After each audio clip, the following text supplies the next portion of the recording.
We bring in the Hall of Famer, Reggie Miller. He's calling the Spurs and Oklahoma City Thunder series. He joined us. Theodore, let me ask you a question. All right, okay. Manziel won a Heisman Trophy. Yeah. Drafted in the first round? Yes. 20, 21 years old? Yes.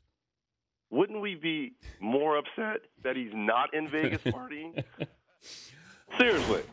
He's supposed to be in Vegas hanging, popping champagne, having a good time. Okay, what's the worst city? Let's say you're a single athlete, professional athlete, you got money. The most dangerous city is where?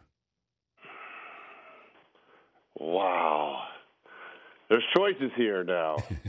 Obviously, Vegas would be at the top of the list. You could throw Miami in there. You could party all night long in New York City.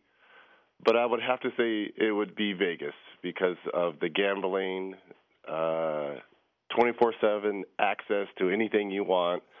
I would have to say Vegas.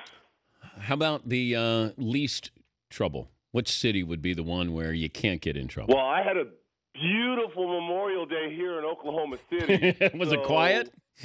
It was very quiet in honor of our fallen sideline hero, Craig Sager, who was not with us in the conference finals or the playoffs. Yep. His favorite establishment is Hooters. Oh, no. He visits them often. So us and the production team, in honor of Sager, went to Hooters yesterday to watch the lacrosse final between Notre Dame and Duke, I believe it was, and took some pictures. And so that was our Memorial Day. Wow. So, yeah, probably least intrusive place to get in trouble here in good old Oklahoma City. What about Salt Lake City? Yeah, you could put that at the top of the list. You could put Milwaukee in there. Okay.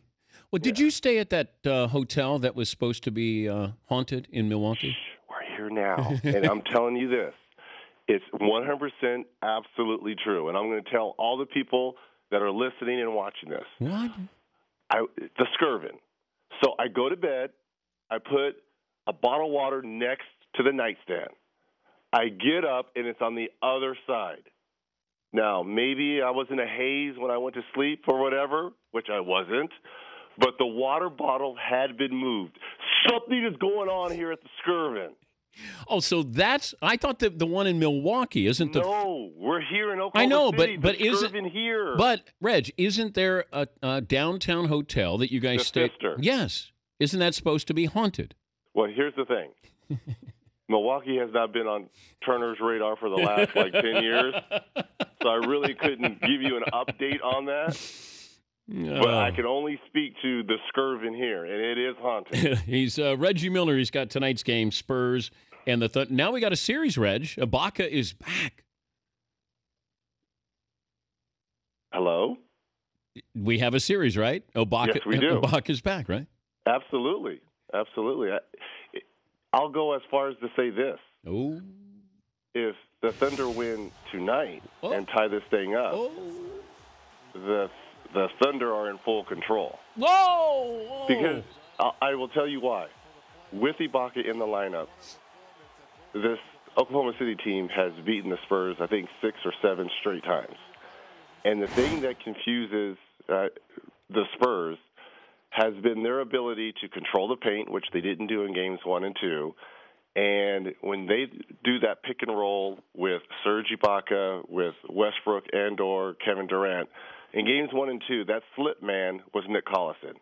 And he wasn't a viable option offensively. Well, now you've got Serge back, and it looks like their offense is back to clicking. But I think tonight will be a huge game for the Thunder if they can get this one. But really, it all hinges on the game of Tony Parker. Tony Parker has to show up here in Game 4. He was non-existent in Game 3, so it should be interesting. Who's more valuable? Now, I'm going to take Durant out of the equation. Westbrook or Ibaka for the Oklahoma City Thunder? Well, I mean, you would have to say Ibaka going by games 1 and 2 because you had Westbrook on the floor. And the Spurs were getting anything they wanted in the paint.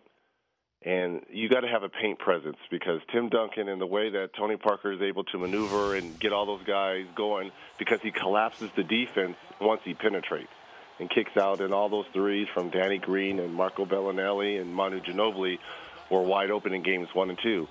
even though they made 10 threes in Game 3, it was a much difficult obstacle for the Spurs. So I would absolutely have to say Serge Ibaka. I mean, look, they only had 3 blocks through Games 1 and 2, and they had 7 blocks alone in Game 3. Lance Stevenson, the comments to LeBron James prior to last night's game, a mistake? Mistake? Look, here's the thing about the art of trash talking. I don't mind the comments by Lance Stevenson, but he has to have the game to back it up. Mm-hmm. He has to be so invested in the offense where he's going to get, 15 to 20, 25 shots to be able to go at LeBron. He's a complimentary player. So now if that was Paul George doing the talking, he's going to get a bulk of the shots, and he's going to be able to go back at LeBron. Stevenson's not. I love his heart. I love him thinking he could go at LeBron James. I don't mind that.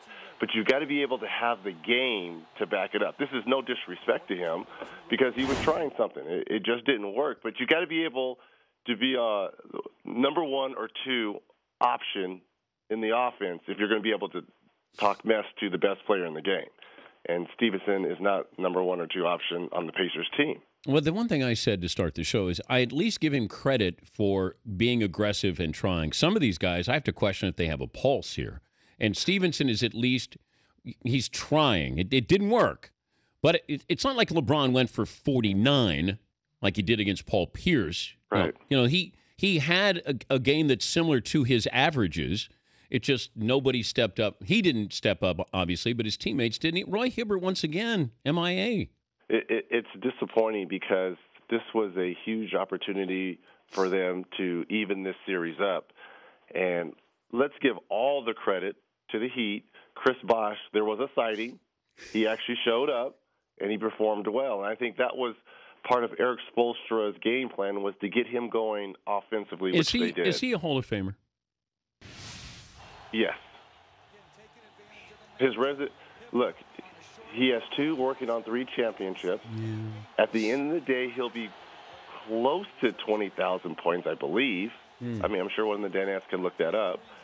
I mean, that's a pretty good resume. 2 working on 3. Okay. Yes, he is. I think his numbers, his resume will look better than his game. But you can never take away those 2 chips. And working on 3, 4 times, I know. possibly in the NBA Finals. I mean, that matters. Can you build a team around him? Could you? No. Can you be a Hall of Famer if they can't build a team around you? Sure. They didn't build the team around Dennis Rodman. And, yes, he was a freak athlete rebounder, but the team wasn't built around him. Yeah. It's specialized, though.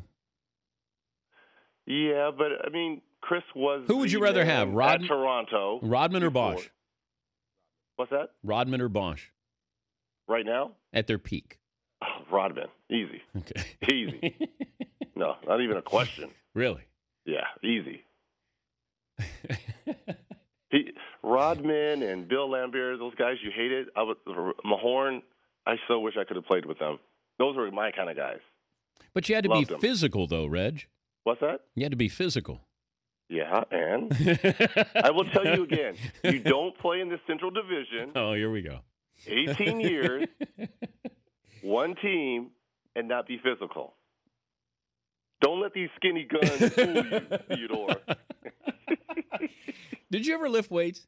I did. Oh, you did? Yeah. No, if I were you, I'd say did no. A lot of pull-ups and a lot of push-ups. A lot of core strength. That's why when people say, "Did you ever lift weights?" I always say, "Well, of course I didn't." Like, you don't want to say I did and I look like this. No, of course I didn't. All right, yeah, so it didn't help a lot, but I did lift. So you got Oklahoma City winning tonight and taking control of the series. No, I didn't say I thought them you did. Winning. I said tonight will be the most compelling game tonight. Yeah. I think we get a Tony Parker sighting, and this will be the best game of the series. We've had 3 blowouts. I think tonight's game will be the tale. If OKC wins, in my opinion, they're in control of the series, even though they don't have home court. Obviously, if the Spurs win, it could be a wrap. Man, I don't buy that at all. Even if Oklahoma City wins tonight, I don't think that they're in control. There, I said it, Reg. All right? Okay. I'm Lance Stevenson. I'm in your head. Where's my Mark Jackson? Where's my guy leading me to the ring? See, Mark used to get me in so much trouble by egging me on. If he would have never egged me on, I never probably would have said half the stuff I said. Really? It was Mark saying stuff to you, then you started talking trash? You know, he would get me going before the game, bringing articles and making up stories that guys were saying about me, and I was dumb enough to fall for it. Maybe that's what the guys were doing to Lance Stevenson. I got a stat here for you before I let you go. Sure. At age 38, Ray Allen shot 37% from three-point range. Okay. At age 38, Reggie Aloysius Miller shot 40% from three-point range. He probably shot more than I shot. I wasn't shooting a lot of threes at 38. But it goes to show you, if you have a craft, if you have an art, and you perfect that art, which Ray Allen has, you can last a long time in this league. Ray could play this game on the right team till he's like 43, 44 years old. Seriously, it's an art. One of the top 5 shooters, form-wise in history. Absolutely. No question. What, Paulie? At age 38, Reggie Miller shot 334 threes. Same age, 309 for Ray Allen. Oh. Okay. So does that back up what I just said or no? You shot more. I shot more? So you're a better shooter than Ray Allen is what you just said. Take that, Ray! Take that! Jesus Shuttlesworth? Jesus Miller? That's right. Come on, Spike. I should have been in that film. Spike's not putting you in one of his movies. Come on, Spike. All right, have fun tonight. I appreciate it, gentlemen. Hi, buddy. It's Reggie Miller, an early appearance from Reg. He's usually in the final hour of the show.